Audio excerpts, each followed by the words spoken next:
तो मैं आज के हमारे मुअज्जिज इखलाक सर को आवाज दूंगा कि वो आए और करियर का बेस्ट वे क्या है सिलेक्शन का वो आपके सामने पेश करेंगे। आपके सामने इखलाक सर। अस्सलाम वालेकुम।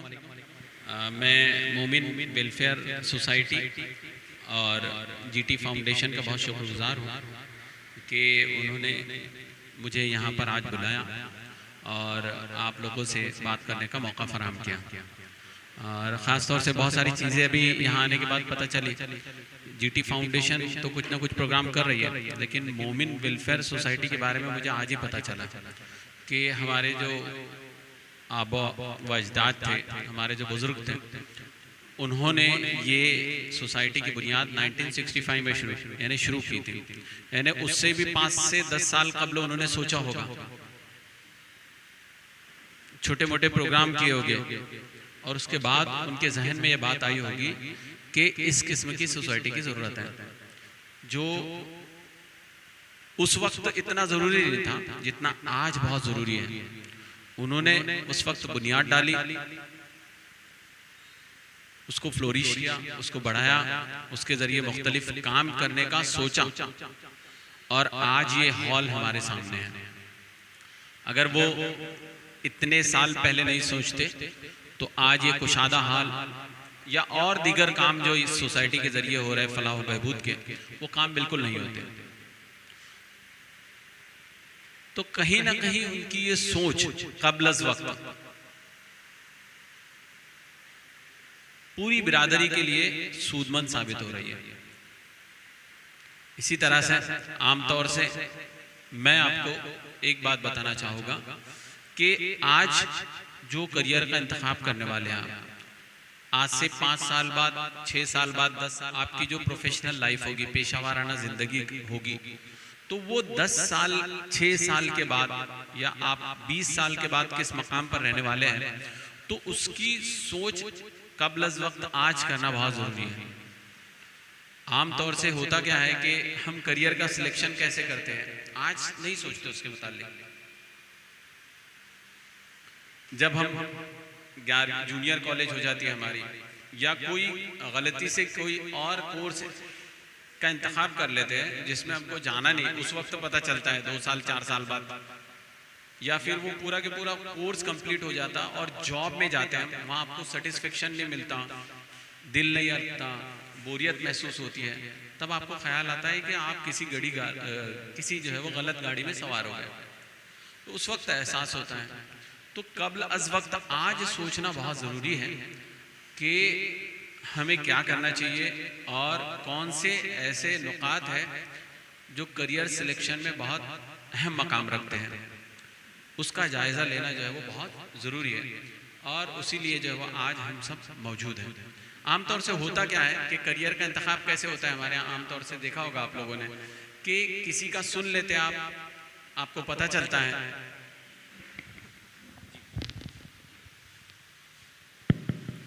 आपको जो है वो पता चल रहा है कि आपका साथी, आपकी सहेली जो है वो कुछ कोर्स में एडमिशन लेने के लिए जा रही है 10वीं के बाद, वो आर्ट्स करना चाह रही है, साइंस करना चाह रही है, कॉमर्स करना चाह रही है, और उसका सुनते हैं। दूसरी और बात क्या होती है, एक और बात ये होती है हमारे आमतौर से कि अब्बू ने जो कह दिया, भाई ने जो कह दिया, दादा नाना नानी ने जो कह दिया, वो कोर्स करते हैं। या फिर जो है वो आसपास के आपके जो पड़ोसी हैं उनको देख कर के वो फला का भाई ये कर रहा है तो मैं भी ये कर लूँ, फला की बहन ने ये किया है तो मैं भी ये कर लूँ। एक और बात खास तौर से ये होती है कि हम लोग कोर्स को देखकर जो है वो कभी कभी कोर्स का इंतखाब कर लेते हैं, उस पर ये तवज्जो नहीं देते कि आइंदा चंद सालों के बाद इस प्रोफेशन की कितनी ज़रूरत है, इसकी कितनी डिमांड रहेगी, इसमें कितने जॉब्स की अपॉर्चुनिटीज़ जो है वो सामने आ सकती है। ये तमाम चीज़ों को हम बालाए ताक रख देते हैं। देखिए, 2 चीज़ें बहुत अहम हैं, एक तो होता है कोर्स और एक दूसरी आपकी अपनी ज़ात। तो हम लोग यहाँ पर क्या करते हैं मालूम है, कोर्स का इंतखाब करते वक्त अपनी ज़ात को बालाए ताक रखकर सिर्फ जो है वो कोर्स के बारे में सोचते हैं, और कभी कभी ऐसा सोचना जो हमारे लिए नुकसानदा भी साबित हो जाता है। देखिए, आप क्या है सबसे पहले अपने आप को पहचानें।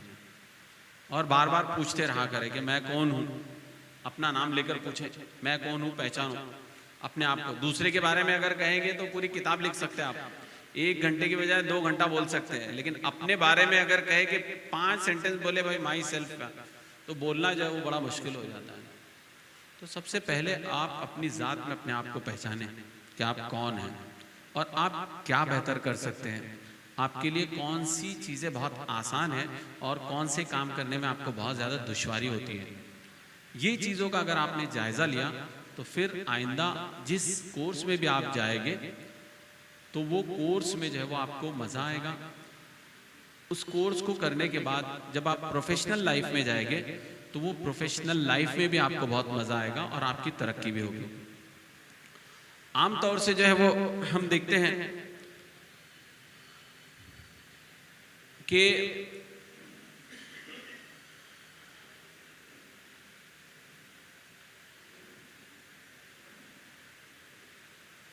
सबसे पहले जो है वो कुछ 5-7 चीज़ें हैं, इसका जायज़ा लेते हैं हम लोग कि अपने आप को जानते वक्त, पहचानते वक्त जो है वो सबसे पहले अपनी ज़ात को जानना, अपनी जहानत को जानना बहुत ज़रूरी है कि आपका जो इंटेलेक्चुअल लेवल कितना है।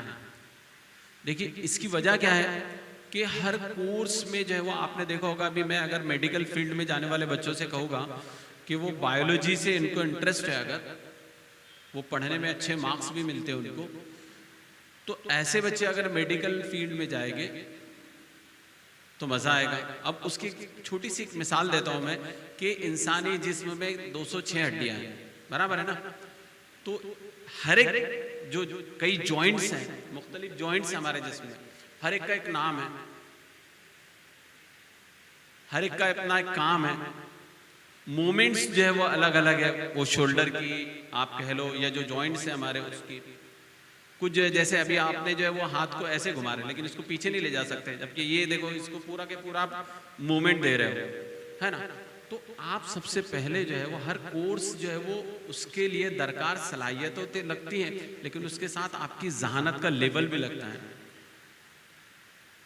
आप अपना सबसे पहले, ऐसी कोई मशीन नहीं है कि रुपया डाले और आपकी जहानत का पता चल जाए। वेट का तो पता चलता है, 1 रुपया डाले, सिक्का डाले तो आपका वजन पता चल जाएगा, लेकिन आपका जहानत का अंदाज़ा अगर आपको लगाना है तो उसके लिए आपको क्या करना पड़ेगा, कुछ IQ टेस्ट होते हैं, अगर वो नहीं करवा सकते तो उससे अच्छा एक और तरीका है कि आपके जो पहली जमात से लेकर तो अब तक जो एग्ज़ाम, लास्ट एग्ज़ाम दिया उसके रिजल्ट्स ले आए, उसमें देखें कि आप अबो एवरेज है क्या, एवरेज है क्या, बिलो एवरेज है क्या, आपके परसेंटेज की बुनियाद पर आप अपनी जहानत का पता लगा सकते हैं। अगर आपने पूरी ईमानदारी के साथ इम्तिहानात दिए हैं तो ये पिछले 2 सालों के रिजल्ट भूल जाए मगर ना, क्योंकि लॉकडाउन की वजह से सब 80+, 90+ है ना, तो ये 2 सालों का रिजल्ट भूल जाए, लेकिन आपने जो मेहनत की है, जो नताइज आए आपके जो है वो 80% मार्क्स रहते हैं, उसके बाद जो है वो आपके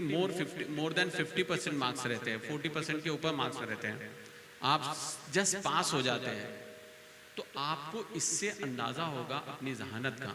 और हर कोर्स के लिए जो है वो परसेंटेज का एक क्राइटेरिया है, आपकी जहानत का जो है वो एक ज़ाब्ता है कि ये बच्चे जो है, आप लोगों ने इसी तरह से देखा होगा कि मेडिकल में एडमिशन के लिए एक एंट्रेंस टेस्ट होती है, बराबर है, वो टेस्ट जो है नीट, बराबर है, उसको नीट कहते हैं।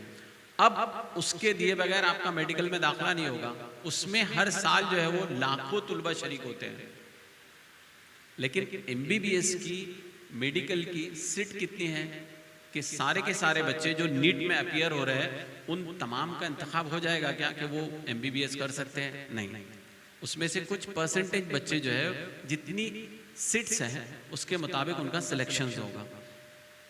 अगर आपने नीट की तैयारी बहुत अच्छी की है, आपका नीट का रिजल्ट बहुत अच्छा है, आपको बायोलॉजी बहुत अच्छे समझता है, आपका जो हाई इंटेलिजेंस यानी याद जल्दी हो जाता है, तो फिर आप जो है वो मेडिकल फील्ड में जा सकते हैं।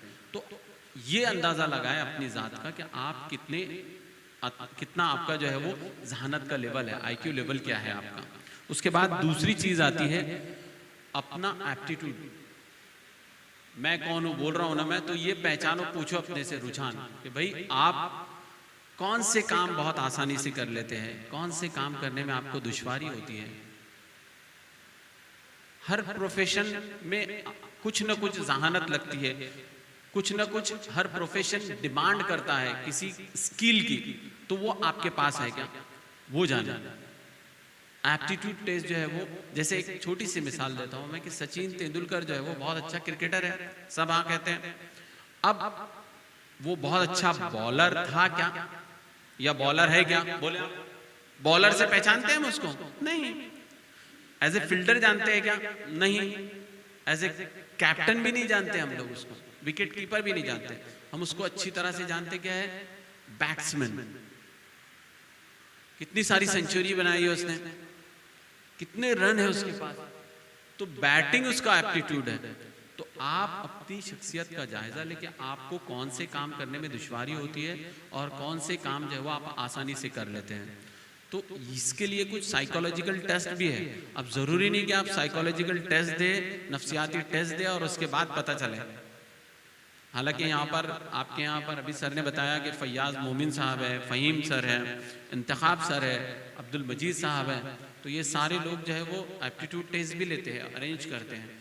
इनके पास जाकर आप नॉन टेस्टिंग गाइडेंस भी ले सकते हैं और इनके पास से टेस्ट भी करा सकते हैं। और ये दोनों नहीं करना है तो आप कम से कम जो है वो अपने बारे में जान लें कि कौन से काम जो है वो आप आसानी से कर लेते हो, कौन सी चीज़ आपको बहुत जल्दी याद हो जाता है क्या, बहुत जल्दी जो है वो आप तेज़ रफ्तार से लिखते हैं क्या, आपको बहुत याद करने में दुश्वारी होती है क्या।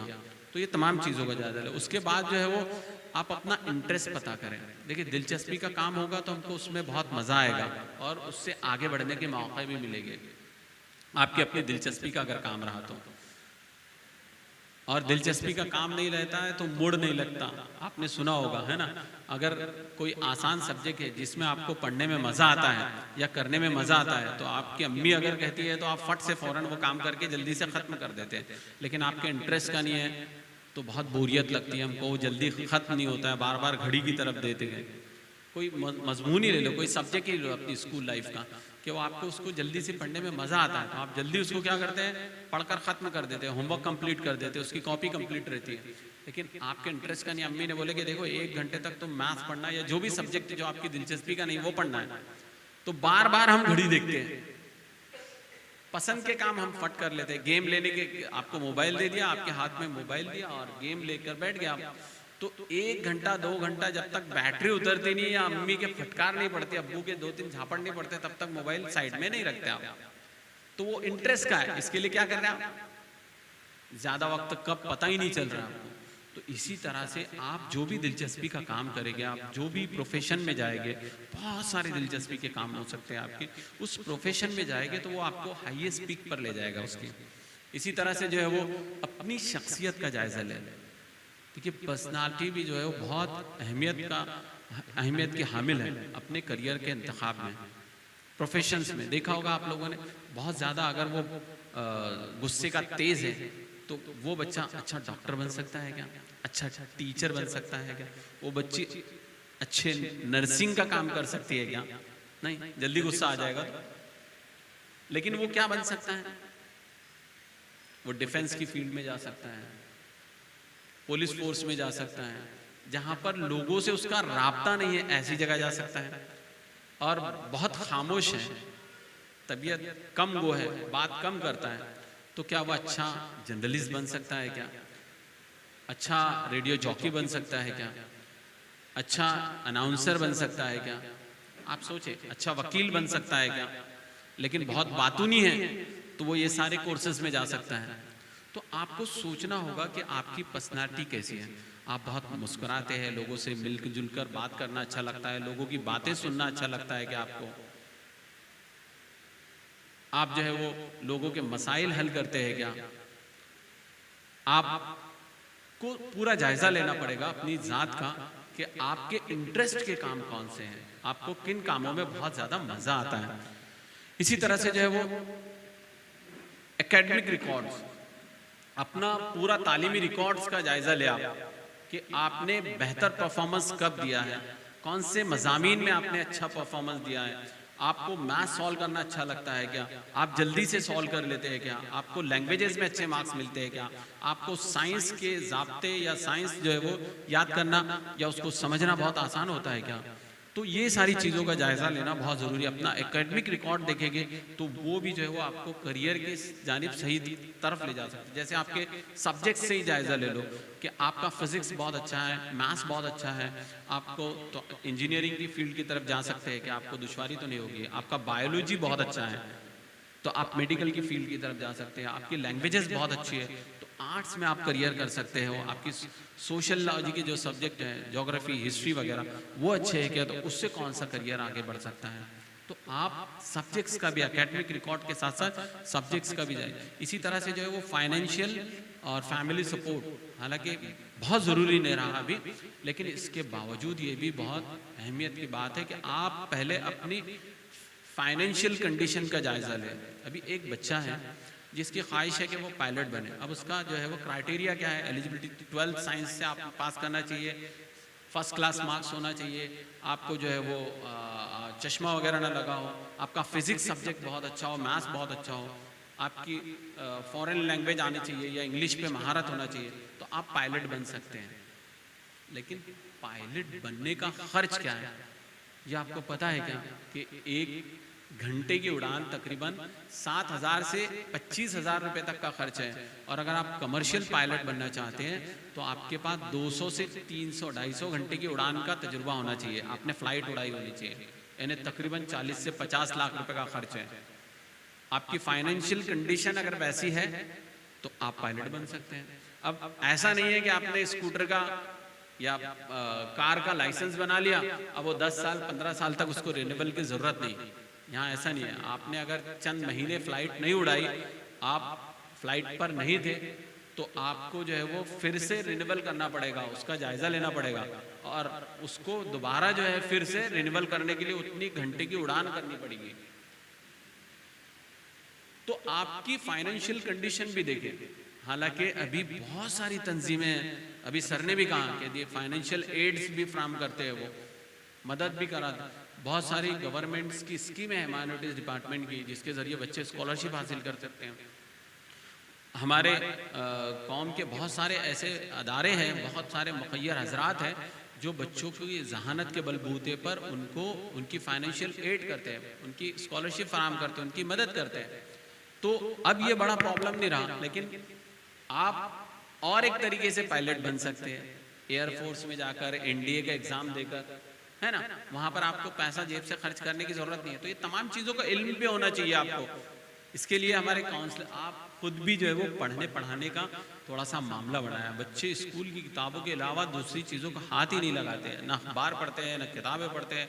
सर का रोज़ कॉलम आता है, रोज़ वहाँ पर एक नया सवाल और एक नया जवाब रहता है, उसको रोज़ाना पढ़ने की आदत डालें आप, आपका जो है वो इल्म में इजाफा होगा। सिर्फ मोबाइल लेकर बैठना, लैपटॉप पर बैठना, बच्चों के साथ तफरीही बातें करना, यहाँ वहाँ घूमते रहना, अभी आपके पास बहुत सारा टाइम है। 2 साल से बच्चे इतने फारिग है, लेकिन उसके बावजूद भी इतने बिजी रहे कि बस किस में बिजी रहे, सोने में, किस में बिजी रहे बस नीचे उतर कर घर के बाहर बैठने में, किस में बिजी रहे सुस्ती काहिले में, पूरी तरह से घिर चुका है। अच्छी फैमिली के लोग परेशान हैं, बच्चे परेशान, उनके पेरेंट्स परेशान हैं, वो बार बार एक ही फ़ोन कर रहे हैं कि सर देखिए 10वीं तक उसका रिकॉर्ड इतना अच्छा था, 8 तक रिकॉर्ड इतना अच्छा था बच्चे का, और अभी पढ़ने का उसका दिल ही नहीं कर रहा है, ये कोर्स का इंतखाब किया और उसमें जाना ही नहीं चाहता। तो उसका भी जायज़ा ले, उसके बारे में सर और तफसील से गुफ्तगू करेंगे कि ऐसा क्यों हो रहा है और ऐसा क्यों हुआ। लेकिन आज से आप थोड़ा तहिया करें कि आपको कुछ वक्त जो है वो अपने एकेडमिक क्वालिफिकेशन को तो बढ़ाना ही है, लेकिन साथ साथ जो है वो आपकी जहानत की, आपके दिल दिमाग की तरबियत भी हो, उसके लिए अच्छी किताबें, अच्छा मुतालिया करना बहुत ज़रूरी है। यहाँ शायद एक लाइब्रेरी होगी, वो भिवंडी में तो बहुत सारी लाइब्रेरियाँ हैं, वहाँ से रोज़ाना जो है वो किताब ला सकते हैं। थोड़ा थोड़ा वक्त, आधा घंटा, 20 मिनट, 1 घंटा उसमें ज़रूर सर्व करें आप लोग। इसी तरह से हेल्थ और वेलनेस, ये भी बहुत इंपॉर्टेंट है। आपकी सेहत का भी ख्याल रखें, आपकी सेहत कौन से करियर के लिए मौजू हो सकती है उसको भी जायज़ा लें। बहुत सारे बच्चे कि जल्दी उनको सर्दी हो जाती है, उनको बहुत जल्द जो है वो एलर्जी हो जाती है, तो ऐसे बच्चे ऐसे कोर्सेज में ना जाएं जहाँ पर उस तरह का इन्वायरमेंट होता है, माहौल होता है। बहुत सारे बच्चे बहुत जल्दी जुकाम हो जाता है। अब आप अगर कोई ऐसे सेक्टर में, कोई वेयर हाउस में काम कर रहे हैं, वहाँ पर आपको कुछ मैनेजर बना दिया है, या आप बिल्कुल एक ऐसी ऑफिस में काम कर रहे हैं, या बहुत जल्दी जो है वो आपको, आपकी शख्सियत जो है वो बहुत कमज़ोर है और आपको धूप बर्दाश्त नहीं होती है, और आपने कोई ऐसे कोर्स का इंतखाब कर लिया जिसमें आपको दिन भर बाहर खड़े रहना है, तो आपकी शख्सियत, आपकी पर्सनालिटी, आपका जो हेल्थ है वो आपकी साथ नहीं देगी, और फिर जो है वो बहुत अच्छा इनपुट नहीं दे पाएंगे। तो ये तमाम चीज़ों का जायज़ा लेना बहुत ज़रूरी है। और फिर जो आप अपनी एकेडमिक स्ट्रेंथ का जायज़ा लेकर और ये तमाम पहलुओं पर नज़र डालकर फिर आप अपने घर में अपने अब्बू, अम्मी, भाई या जो पढ़े लिखे रिश्तेदार हैं उनके पास बैठे, उनसे गुफ्तगू करें। यहाँ पर आपके शहर में बहुत सारे जाने लोग और पहचाने चेहरे हैं जो आपसे बात कर सकते हैं। दिन में हम तो फ़ोन उठा उठा कर परेशान हो जाते हैं, दिन में 100-100, 200-200 कॉल्स आती हैं, एक काम बंद करने लगते हैं, बैटरी जो है वो शूटअप बिल्कुल ज़ीरो हो जाती है। इसके बावजूद भी इतनी सारी ज़रूरत है। हम ये क्यों कहना चाह रहे हैं आपसे, या यहाँ जो प्रोग्राम ऑर्गेनाइज करने का मकसद क्या है कि कबल अज़ वक्त हम आपके सामने आए हैं, आप भी कबल अज़ वक्त थोड़ी सी तैयारी करें। हालांकि अब रिजल्ट लग चुका है, अब जो है वो ऑनलाइन फॉर्म भी भरे जा रहे हैं दाखिलों के, अब भी देर हो चुकी है, लेकिन मेरा ये कहना है कि अभी भी इतनी देर नहीं हुई है कि आप और कुछ जो है वो सोच ना सकें। ऐसा ना हो कि आप गलत गाड़ी में सवार हो जाएं और फिर जो है वो बहुत सारे मसले मसाइल आपको घेर लें। ये तमाम चीज़ें ऐसी थी जिसका जायज़ा लेने, जो आपको जो है वो मददगार साबित हो सकती है किसी भी कोर्स का इंतखाब करने के लिए।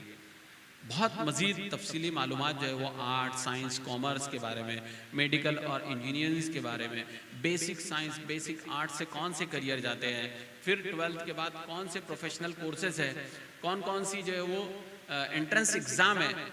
12वीं के बाद एक बात समझ लो, तमाम बच्चे 2-3 चीज़ें जो है वो गौर से सुन ले कि अब 12वीं के बाद कोई भी प्रोफेशनल कोर्स में बगैर एंट्रेंस एग्ज़ाम के दाखिला नहीं है।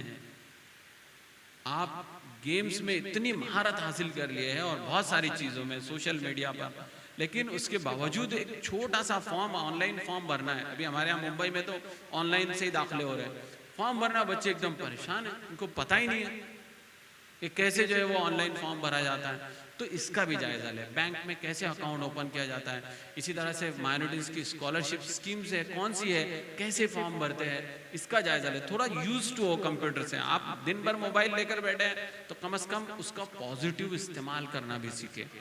खान एकेडमी है, जो बच्चे साइंस में जाना चाहते हैं वो वहाँ पर खान एकेडमी की जो है वो वेबसाइट पर जाएँ, वहाँ से थोड़ी सी चीज़ें देखें। इसी तरह से बहुत सारा मवाद जो है वो यूट्यूब्स पर है, वेबसाइट्स पर मौजूद है, वहाँ जाकर थोड़ा सर्च करें। आपका अगर इंटरेस्ट है, आप सीए बनना चाहते हैं तो कौन सी ज़रूरत है, कॉलेज में कौन से कॉलेज में जाना पड़ेगा। सीए क्या मालूम है, पता है आपको, कोई कॉलेज नहीं होता है, इंस्टीट्यूट है, वहाँ रजिस्ट्रेशन करना पड़ता है और उसके बाद जो है वो फिर आपको ग्रेजुएशन के साथ साथ इसकी पढ़ाई भी करनी पड़ती है, मुख्तलिफ एग्ज़ाम से जिसको देना पड़ता है। बहुत सारे बच्चों को पता ही नहीं है। उसका एंट्रेंस एग्ज़ाम जो है वो फाउंडेशन कोर्स का पर्चा कब भरा जाता है, रजिस्ट्रेशन कब होता है, ये पता नहीं है। तो ऐसे बहुत सारे वेरियस करियर है। आप सोचें आप किस में माहिर हैं, आपकी ज़ुबान लैंग्वेजेस अच्छी हैं, आपका साइंस सब्जेक्ट बहुत अच्छा है, आपका अलजेब्रा या ज्योमेट्री, मैथ्स दोनों बहुत अच्छा है, आपकी सोशल स्टडीज़ बहुत अच्छी है। अब साइंस फर्स्ट और सेकंड दोनों में, फिजिक्स, केमिस्ट्री, बायोलॉजी, ये तीनों में आपका क्या अच्छा है, इससे अलग करियर है। आपको साइंस मजमून से अगर दिलचस्पी है ठीक है, लेकिन इसके बावजूद भी बहुत सारे करियर है। तो हर प्रोफेशन कुछ ना कुछ डिमांड करता है और हर इंसान के अंदर अल्लाह ने कुछ ना कुछ सलाहियत रखी है। हर एक को अल्लाह ने कुछ ना कुछ दिया है, आप उसकी तलाश करें अपने आप में। अपने मन में डूब के पाजा सुराबे जिंदगी, तू अगर मेरा नहीं बनता न बन अपना तो बन। तो अगर अपने आप का आपको बनना है तो सबसे पहले ये जानो कि आपके अंदर क्या है, आप कौन सा काम बहुत आसानी से कर सकते हैं और कौन सा करियर आपके लिए बहुत मौजू हो सकता है, कौन सा काम बहुत मौजू हो सकता है। आज से 5 साल बाद कौन से, 10 साल बाद कौन से करियर बहुत ज़्यादा बूमिंग होंगे। आपके जोग्राफिकल जो सिचुएशन है इस इलाके की, वहाँ पर कौन से करियर का बहुत ज़्यादा जो है वो डिमांड है, आने वाला है, होने वाला है, उसका भी जायज़ा लें। कौन से करियर जो है वो आगे बहुत ज़्यादा फ्लोरिश होने वाले हैं। इन तमाम पहलुओं पर नज़र रखने के बाद अगर आप जिस कोर्स का इंतखाब करेंगे फिर उसके बाद आपको बहुत मज़ा आएगा और आपको आगे बढ़ने का भी बहुत मौका मिलेगा। अभी मेरे साथी मुकर्रिरीन हैं, वो आपसे खिताब करेंगे। बहुत शुक्रिया आप तमाम का।